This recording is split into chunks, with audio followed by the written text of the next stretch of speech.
always been my belief that companies that make and sell parts for cars or whatever have much more confidence for me if they actually know how to use them and know how they fit together, which is why I like to come here at the Sema show to the OPGI booth to hang out with Tony Genti, because you guys make, sell, distribute, and build and show cool stuff. What's going on with this 65? Oh, this car. So, spent about 12 years in our test fit facility. Really? And I think you probably have seen it. So we have. Was this the red one? Yeah, deep burgundy color. And it looks kind of like a scrapyard, if you will, of cars. And that's where we do all our test fitting. They're good cars for test fitting and allows us, before we go to market with a product, wheel opening moldings, windshield moldings, grill, bezels, we go around all this car, we can test fit it and ensure it's a perfect fit. But at some point, the lucky dog gets picked. And this was it. And she went through a full makeover, about 11 months out there, JH Restoration, builds all our cars for us in Riverside. And it took everything that we bring this car back. It was an East Coast car, and everything was rusted, and we were really excited to be able to feature a 65 with all new sheet metal on it, floors, and just everything on it's new. Well, we built a 65 a couple years ago using a lot of the parts out of the catalog that at the time the full quarters were just brand new. Right.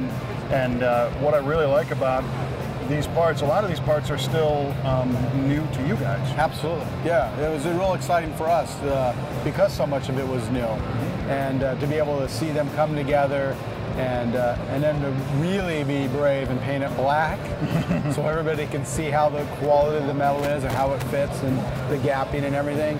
I think it really shows the products off really well. Well, and the sheet metal is one thing because, you know, as you look around a car show like Sema, you can make the sheet metal look stellar. Yeah. But there's not much you can do to a piece of trim. No. And when I say you, I'm saying from a shop. Right. When we get a piece of trim out of the box, it's already plated, it's already fitted. I can't change that much, so I'm stuck with what I get out of the box. Agreed. And this stuff is like jewelry, the stuff that you guys make and sell, and I think that's where the black really shows it off. Right. Because those quarter panel badges and the wheel lip moldings and the trim and stuff you're saying, I mean, they're phenomenal out of the box. Well, it's a big investment, and we recognize it. We recognize it. The consumer is, you know, spending money they've earned on something they're passionate about, and they don't want something that's not going to look right or fit right at the end of the day. And so we take that extra time on the products that OPGI can to make sure that, you know, they fit well, the hardware's there, because we know that's a pain in the butt. You get it if you don't have any hardware. So that works, you know, we make sure that's there. And then it looks good on the car once you've put it on the car. Absolutely. I know a little restorer's tip.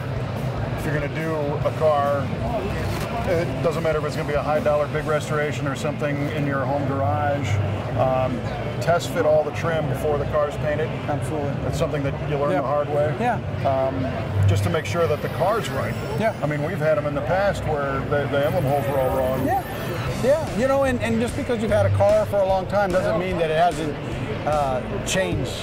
It's been wrecked. These are old. They're old. You know, something's changed in it, and when you pull that original part off, because it's banged up, and when you go to put your new part on there, you may have some fitment things. You might have to make some adjustments. These cars had shims on them originally, you know. There was shims all over, you know. Well, and sometimes even the new parts are a little bit different, and I'm not saying that they're better or worse. No, I agree. But you could go down the line back when the car's new and grab two different moldings, you know, or two badges, and they'll be different. All day long. Yeah. You know, and I'm taking original parts off, and I'm gonna, you know, look at it from reverse engineering and make it. It's like, well, the left one has 3 holes and the right one only has 2 holes, and you know, I can clearly see I'm dealing with original parts, and I'm wondering why is that? And you know, who knows if they punched a hole they shouldn't have.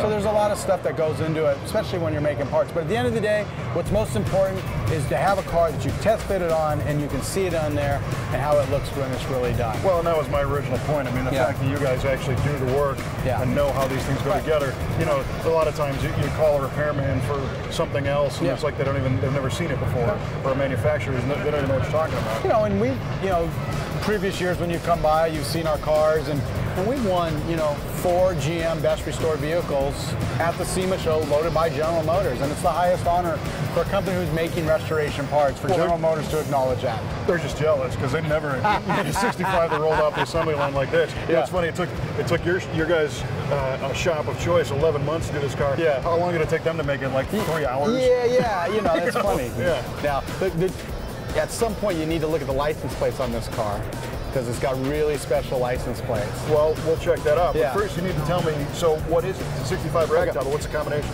It's 65 SS. It's 327 with an automatic, and it features our entire interior, our top, all our moldings, all our trim. A few things, obviously, that aren't reproduced that are on this car. So the hubcaps obviously aren't reproduced. So we've taken an original set and we've restored those.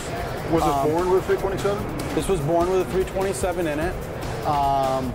And you know, it's got our pinch weld molding on it. We've converted it to a 3-speed. So you can at least drive it and enjoy it? So we can at least drive it and enjoy it. Yeah.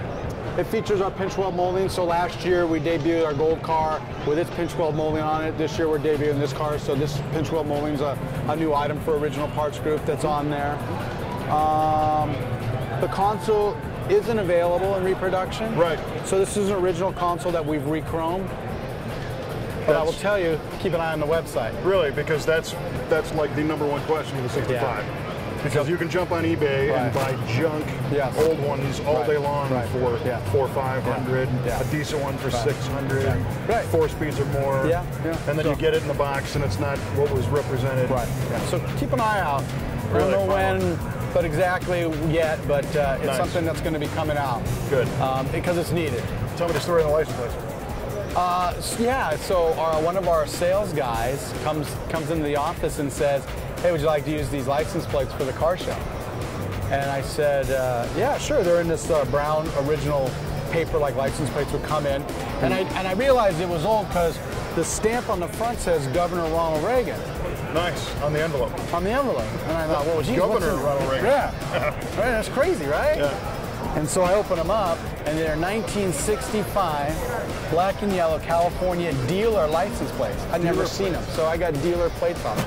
That's too cool. Yeah, I've never seen anything like that. Yeah. So he let us use them for the show, and it's just a really cool piece to finish it off with. That's right. Yeah. So Paul was generous enough to loan them to us. Awesome. They're going to go back to him when we get home, though. Yeah, well, I bet. He's loaning. Yeah. Motors, all original. We accessorized it with some of the chrome like you could have done in 65.